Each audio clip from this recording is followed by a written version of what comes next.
The black Bentley glided to a stop outside a small cafe on Michigan Avenue, its polished surface mirroring the dull gray of the Chicago sky. Cold, heavy, quiet. Rafael Torino stepped out first. Power followed him like a shadow. His 7-year-old son, Enzo, slipped his small hand into his father's, gripping tighter than usual. The city roared around them, but the boy was silent. Too silent. He stared out at the streets as if he were searching for something. Or someone. Something lost. "Dad," Enzo whispered at last, his voice barely rising above the traffic. "Can we get hot chocolate?" Rafael glanced down at his platinum Rolex. Precise. Controlled. They had time before the meeting.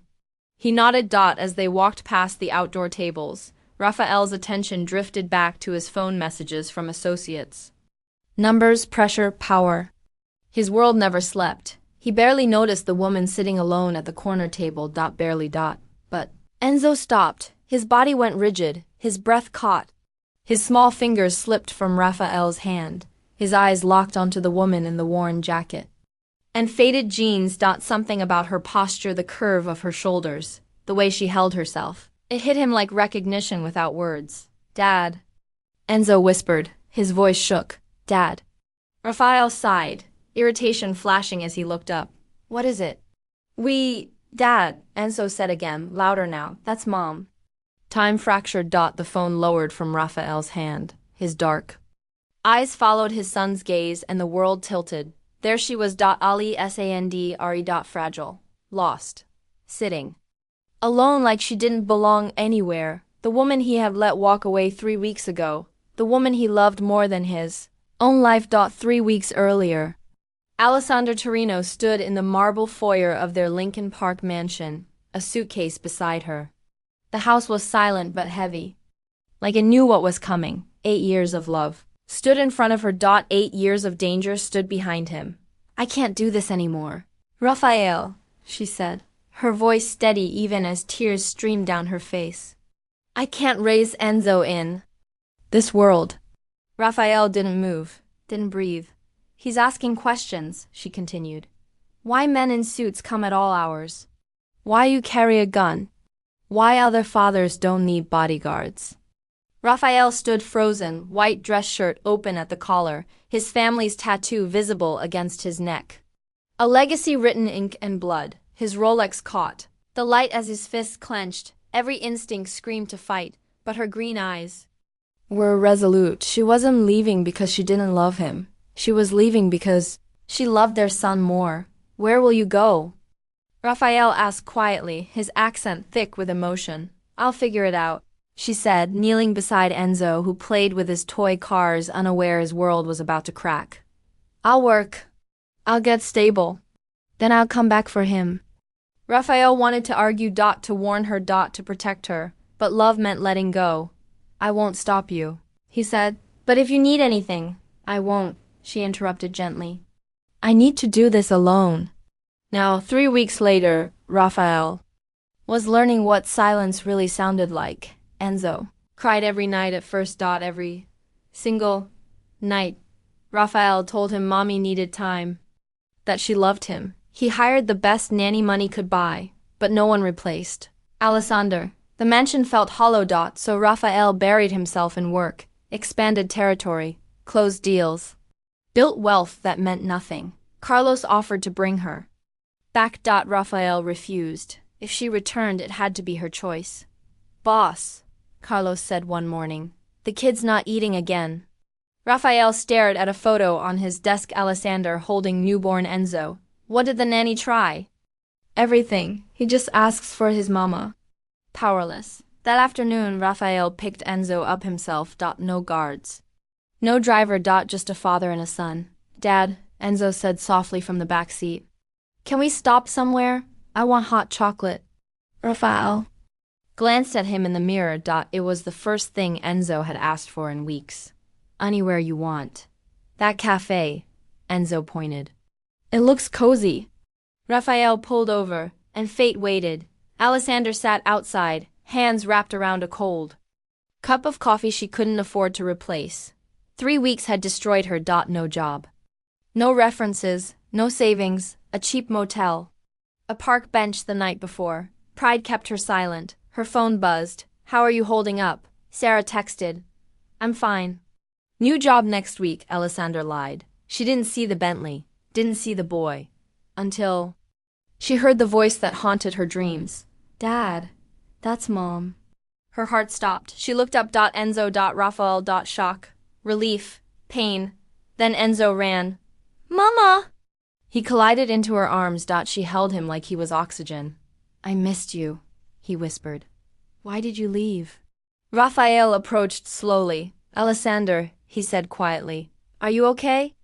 She couldn't lie. Mama, are you coming home? Enzo asked. Silence screamed. She's sad, Enzo said softly. You're sad too, Dad. Truth hung between them. Where are you staying? Raphael asked. She hesitated. Understanding flickered in his eyes. You don't have anywhere to go. I'll figure it out, Mama, Enzo pleaded. Please don't leave again. Raphael exhaled. There's a cafe across the street, he said. Let's talk. Inside, warmth surrounded them. Hot chocolate. Coffee. I thought it would be easier, Alessander admitted. I was wrong. And what did you prove? Raphael asked. That I was naive. Enzo tugged her sleeve. Can we go home? Now? Raphael sent him for cookies, then reached for her hand. I never wanted you to suffer. I can't go back to the same life, she whispered. Then we change it. The words landed heavy. I've been planning this since Enzo was born, Raphael said. I just didn't know how. A house in Naperville, a real life, a clean exit. I hoped you'd come back. He said, I'd rather have a small, honest life with you than all the power in the world without you. Enzo returned, smiling. Can we go home now? Alessandra swallowed. I want to come home, she whispered. But things have to change. They already have, Raphael said. And for the first time in weeks, Hope sat at the table with them. The Torino name will fade from the streets, and that's exactly what I want. Enzo looked between his parents with growing excitement. Does this mean we're going to be a normal family, like Tommy's family at school? Raphael smiled, the expression transforming his usually serious face. We're going to try, son. Would you like that? Yes, Enzo exclaimed, then turned to his mother. With pleading eyes, Mama, please say yes. Please come home with us. Alessandra looked at the house listing again, then at her husband's face. Seeing the sincerity there, the love that had never wavered despite everything they'd been through. She thought about the cold motel room, the empty nights without Herson's laughter, the crushing loneliness of trying to build a life without the two people who mattered most. Okay, she whispered, then stronger. Okay, let's go home. Enzo whooped, with joy throwing his arms around both his parents. Raphael's hand found hers across the table, his fingers intertwining withers in a gesture that felt like a promise, like a new beginning.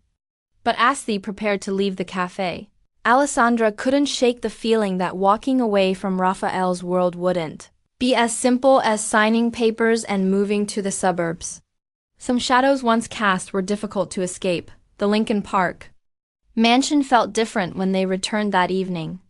Alessandra walked through the familiar rooms with new eyes, seeing the subtle signs of Raphael's world that she'd grown accustomed to over the years. The security system that was more sophisticated than most banks. The reinforced windows, the way Carlos and other associates spoke in code when they thought she wasn't listening. Enzo had fallen asleep in the car, exhausted by the emotional reunion. And Raphael carried him upstairs to his bedroom. Alessandra followed, her heart aching as she tucked her son into bed and kissed his forehead. He looked so peaceful, so innocent, and she was more determined than ever to give him the normal childhood he deserved. He missed you terribly, Raphael said quietly as they stood in the doorway watching Enzo sleep. Every night he would ask when you were coming home. I missed him too, Alessandra replied, her voice thick with emotion. I missed both of you. They went downstairs to Raphael's study where he poured himself a glass of whiskey and offered her wine. The room was exactly as she remembered. Dark wood paneling, leather furniture, and the massive desk where Raphael conducted business she'd never wanted to know about. Tell me about your plan, she said, settling into the chair across from his desk. How do we really make this work? Raphael loosened his tie and unbuttoned his shirt cuffs. The gesture so familiar it made her heart ache. I've been liquidating assets for months, he began, pulling out a thick folder. The legitimate businesses are profitable enough to support us comfortably. The house in Neepville is just the beginning. I want to move our entire life away from this world, and the family business will continue without me. My cousin Vincent has been eager to take over for years. He has the temperament for it, the connections.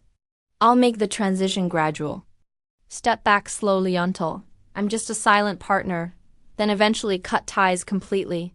Alessandra studied his face, looking for any sign of doubt or regret. You're really willing to give up everything you've built. I'm not giving up everything, Raphael said, his dark eyes intense. I'm choosing what matters most. You and Enzo are my legacy, not some criminal empire. The conviction in his voice made her believe for the first time that this could actually work. They spent the next hour going over details. The timeline for the move, the transition of his businesses, the security measures that would need to remain in place during the changeover. There's something else, Raphael said as they prepared to go. Upstairs, Sarah called while you were gone. She was worried about you.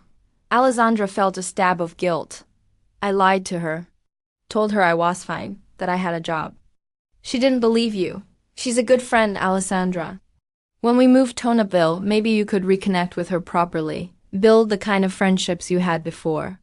Before I married a Mafia boss, she finished with a rueful smile. Before. You isolated yourself to protect the people you cared about, Raphael corrected gently. That was my fault, not yours. I should have found a way to keep you connected to your old life. They were interrupted by a knock at the front door. Raphael Sexprians immediately shifted, becoming alert and dangerous. It was nearly midnight. No legitimate visitor would come calling at this hour. Stay here, he ordered, reaching for the gun he kept in his desk drawer. Raphael, no, Alessandra protested, fear flooding through her. This is exactly what I'm talking about. This is why I can't. It's probably nothing, he said, but his body language suggested otherwise. Carlos is supposed to be watching the house if someone got past him. The knock came again, more insistent this time. Raphael moved toward the door, and Alessandra followed despite his protests. Through the security monitor, they could see a figure in a dark coat, face obscured by shadows. Raphael opened the door with chain still attached, his gun hidden behind his back. Vincent, what are you doing here? Vincent Romano pushed through the door before Raphael could stop him. His eyes wild with anger and something else. Desperation maybe or fear. We need to talk, Vincent said, then stopped short when he saw Alessandra. Well, look who decided to come crawling back. Vincent, Raphael warned, his voice deadly quiet. No, this is perfect, Vincent continued, his words lightly slurred. Alessandra could smell alcohol on his breath, could see the reckless gleam in his eyes that mean trouble. I was coming to tell you about the problems your little retirement plan is causing, but now I see the real problem. Your wife comes home, and suddenly you think you can just walk away from your responsibilities. My responsibilities are to my family, Raphael said, stepping protectively in front of Alessandra. Your responsibilities are to the people who've bled for you, who've built this empire with you, Vincent snarled. Y'all think you can just hand everything over to me and disappear to the suburbs. You think it's that simple? That's exactly what I think, Raphael replied calmly. And if you have a problem with that arrangement, we can discuss it tomorrow and you're sober. I'm sober enough to see what's happening here, Vincent said, his gaze shifting to Alessandra with undisguised contempt. Your precious wife runs away because she can't handle the heat. And now she's back to drag you down with her. You're going. Soft, Raphael. People are starting to notice. Get out, Raphael said, his hand moving toward his weapon. Or what? You'll shoot your own cousin, your business partner. Vincent laughed bitterly. Face it, Raphael. You can't just walk away from this life. It follows you wherever you go. And when it catches up to you in your perfect little suburban house? What then? When your enemies figure out where you live, when they come for your family, Will your normal life protect them? The words hit their target. Alessandra felt the familiar fear creeping back. The knowledge that Raphael's world was full of people who would see his retirement as weakness, his family as targets. That's enough, Raphael said. But Vincent wasn't finished. Ask her, Vincent said, pointing at Alessandra. Ask your wife if she really thinks you can leave this behind. Ask her if she's willing to bet your son's life on it. Vincent, I'm warning you. The Cloves are expanding their territory, Vincent interrupted, his voice taking on a more serious tone. Elena Ksov specifically. Asked about you last week. Wanted to know if the rumors about you going soft were true. I told her no, that Raphael Torino would never abandon his family's legacy. But now he gestured around the room, taking in the domestic scene, Alessandra in her simple clothes.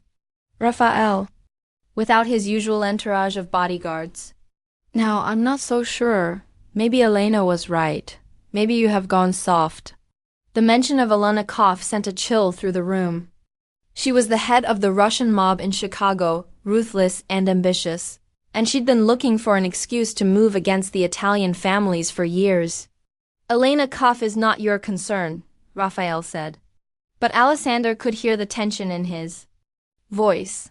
She is when she's asking questions about your family, Vincent shot back. She is when she's wondering if your beautiful wife and son might be easier targets than you are. The threat hung in the air like poison. Alessandra felt her carefully. Rebuilt hope crumbling, felt the weight of Raphael's world pressing down on them once again. Get out of my house, Raphael said, his voice deadly quiet. Now, Vincent smiled coldly but moved toward the door.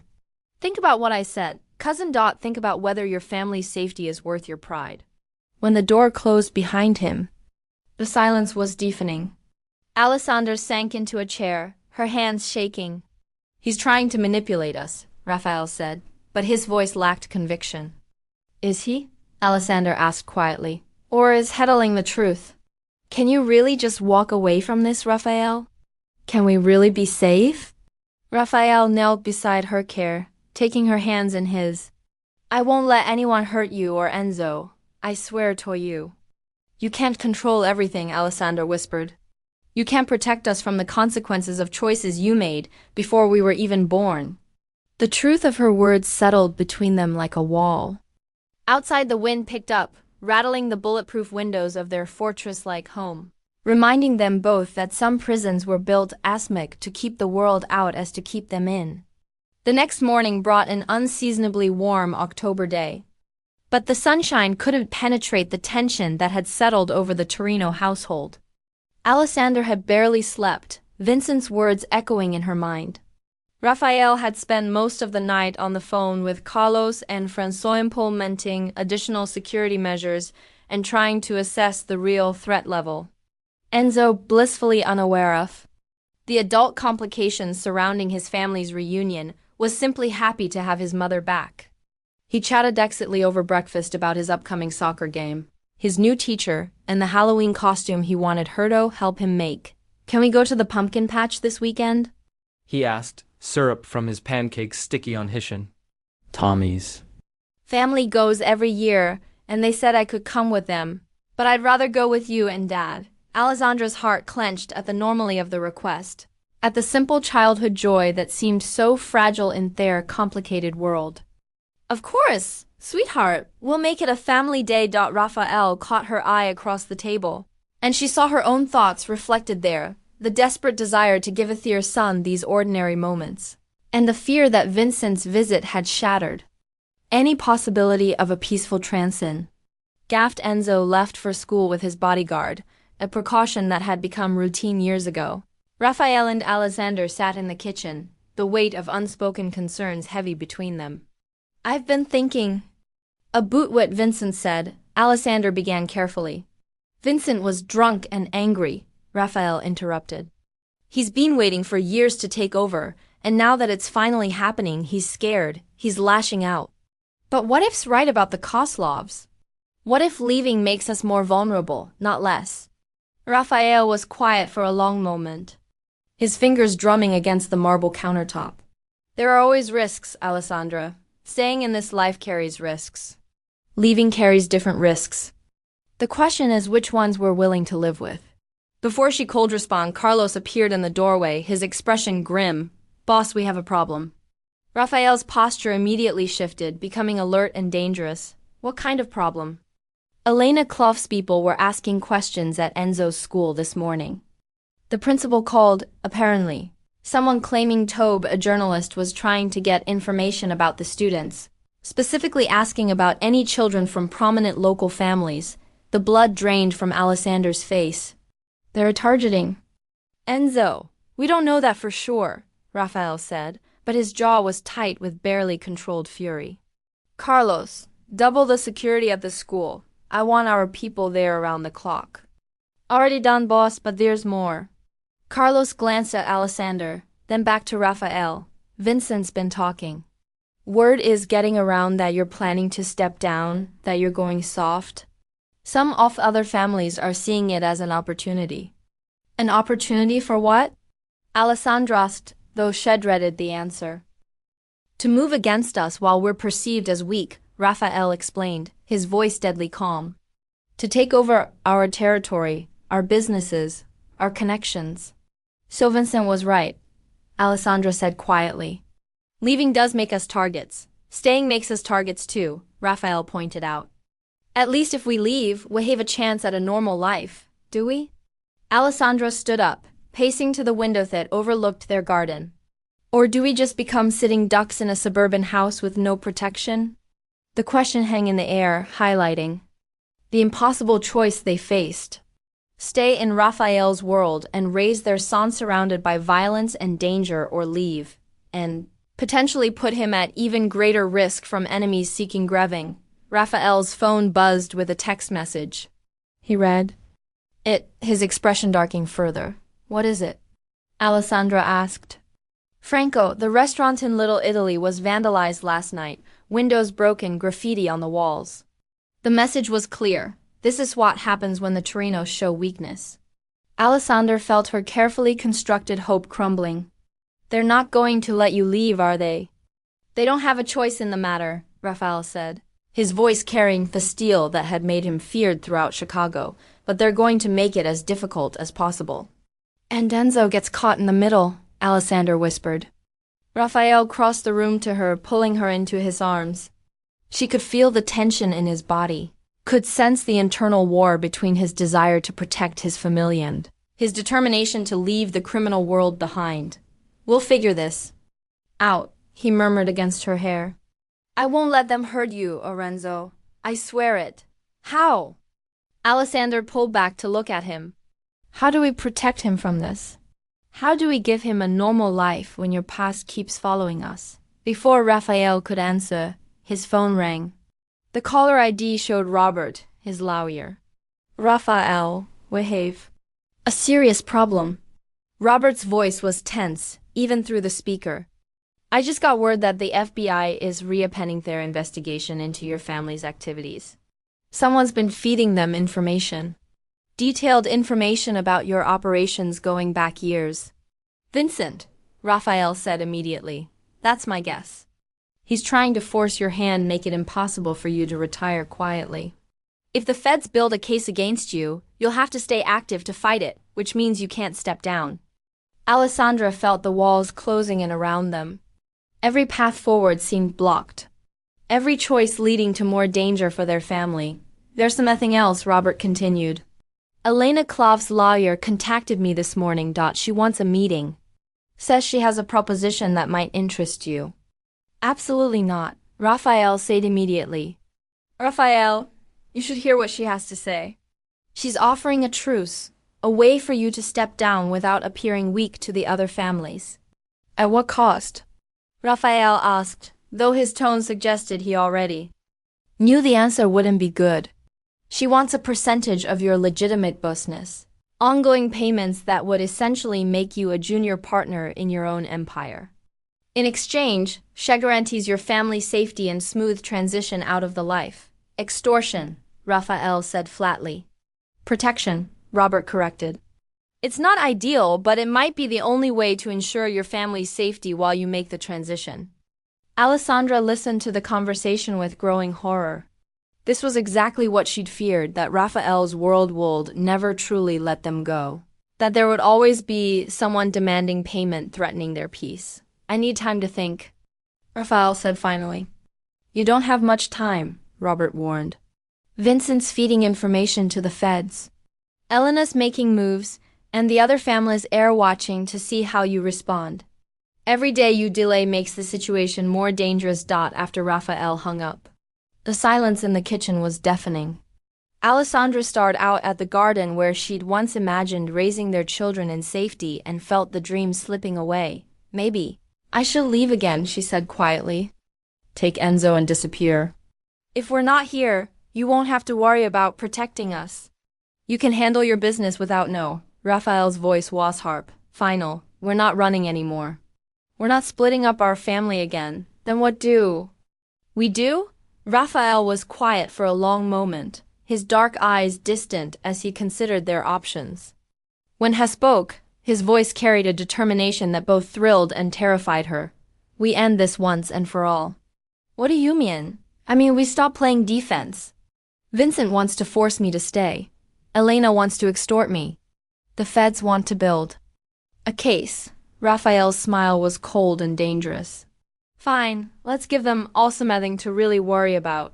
"Raphael, no. Whatever you're thinking, I'm thinking that I've been trying to leave this world quietly. Respectfully, but maybe quiet isn't an option. Maybe the only way out is through." Alessandra felt a chill of fear. She recognized the look in Raphael's eyes, the calculating coldness that had made him one of the most feared men in Chicago. "You're talking about war." "I'm talking about ending a war before it starts," Raphael corrected. "About making it clear to everyone, Vincent, Elena, the feds, the other families, that Raffaello Torno chooses when and how he leaves this life, not them. And if you're wrong, if this escalates instead of ending it," Raphael cupped her face in his hands, his touch gentle despite the steel in his voice, "then at least we'll go down fighting together as a family. But I won't spend the rest of our lives looking over our shoulders, paying tribute to people who think they own us." Outside, a car pulled into their driveway. Carlos returning with Enzo from school. Their son would be home soon, full of stories about his day, innocent of the dangerous game being played around him. "1 week, Raphael said, his decision made. "Give me 1 week to clean this up, and then we move to Napville as planned. No more threats, no more extortion, no more looking back." Alessandra wanted to argue, wanted to beg him to find another way. But, looking into his eyes, she saw the man she'd fallen in love with. Dangerous, yes, but also fiercely protective of the people he loved. And maybe, just maybe, he was right. Maybe the only way to truly leave Raphael's world was to remind everyone why they'd feared him in the first place. 1 week, she agreed, praying it wouldn't be the last week they had as a family. 2 years later, the autumn sun streamed through the windows of their colonial house in Napville, casting warm light across the kitchen, where Alessandra was helping Enzo with his homework.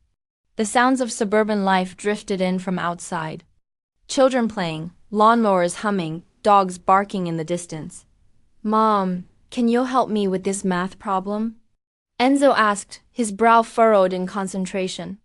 "Of course, sweetheart," young Melisandre replied, settling beside him at the kitchen table that had become the heart of their new life. That past 2 years had been everything she dreamed of and more. True to his word, Raphael had handled the threats to their family with swift, decisive action. Vincent had found himself facing federal charges for his cooperation with the FBI, charges that mysteriously appeared just as he thought he was gaining the upper hand. Elena Kossoff had accepted Raphael's counter-offer, a one-time payment that was substantial enough to satisfy her greed, but final enough to end any future claims on his family. The transition hadn't been without its challenges. But Raphael had proven that when he made a decision, he followed through completely.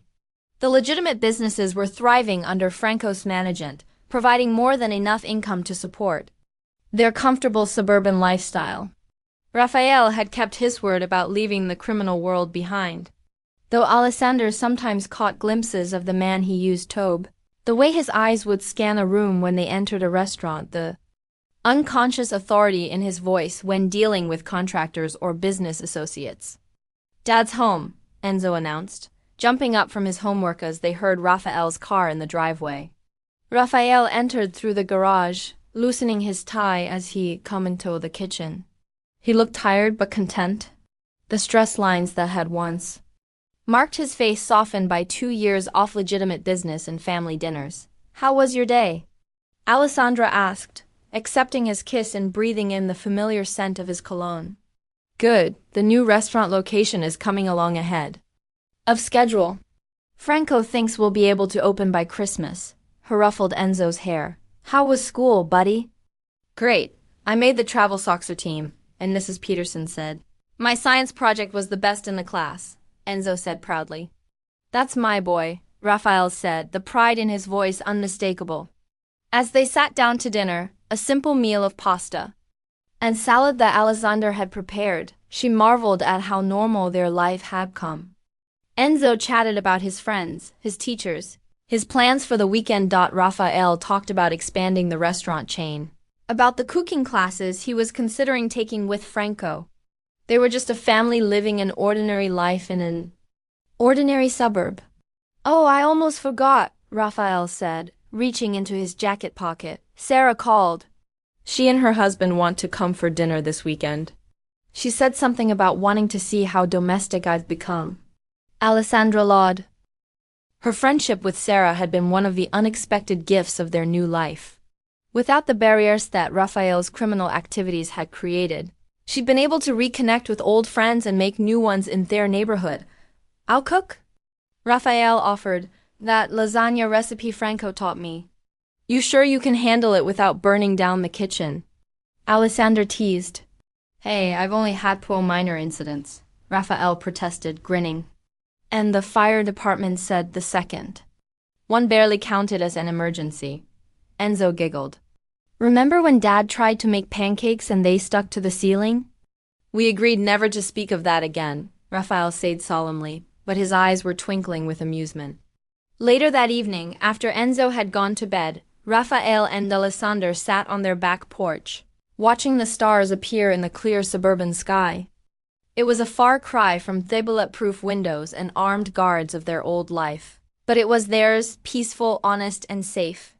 "Do you ever miss it?" Alessandra asked quietly. "The power, the respect, the excitement." Raphael considered the question.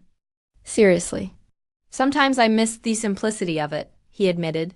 "When someone crossed me, I dealt with it directly. Now I have to navigate building permits and health inspectors and customer complaints." He smiled. "But I don't miss the fear. I don't miss wondering if every phone call might be the one telling me that someone I love was hurt because of choices I made." "And you don't regret giving it all up?" "How could I regret this?" Raphael gestured toward the house where their son slept peacefully, toward the quiet street where their neighbors lived normal, uncomplicated lives. "I traded an empire built on fear for a family built on love. That's not a sacrifice. That's the best deal I ever made." Alessandra leaned against his shoulder, feeling the solid warmth of him, the steady beat of his heart. "I love you," she said. Simply. "I love you too," he replied, pressing a kiss to the top of her head. "Both of you, more than I ever thought possible." Inside the house, they could hear the faint sound of Enzo talking in his sleep, probably dreaming about soak sorghums and science projects, and all the wonderfully ordinary adventures that filled his days. He was growing up to be exactly what they'd hoped, a normal kid with normal problems, untouched by the shadows of his father's past. "Raphael," Alexander said softly, "thank you for choosing us, for choosing this life. Thank you for coming back," he replied. "For giving me the chance to be the man you and Enzo deserved." They sat in comfortable silence. Two people who had found their way back to each other and to the life they'd always wanted, but never thought they could have. The Mafia boss who had once ruled Chicago's underworld was now just a husband and father. And that transformation from power to love, from fear to peace, was the greatest victory of his life. In the distance, a church bell chimed the hour, marking another day in their new life. Another step away from the past and toward the future they We're building together one ordinary, precious moment at a time.